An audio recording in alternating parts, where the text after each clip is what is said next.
ওই পাশেই আছে, আপনারা দেখতে পাবেন। আমি হচ্ছে ক্যামেরাটা ধরছি। তারা বিভিন্ন ধরনের দেহ ব্যবসা করে এবং তারা রাস্তার মধ্যে দাঁড়িয়ে আছে।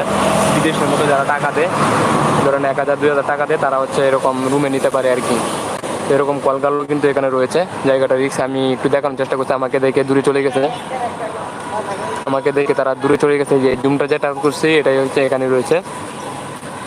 এখানে হচ্ছে যারা খারাপ কাজে লিপ্ত তারা হচ্ছে টাকা নিয়ে ওদেরকে নিয়ে যায়। মেয়েগুলো অনেকে দাঁড়িয়ে আছে রাস্তার মধ্যে, এই যে দেখেন, দেখতেছেন।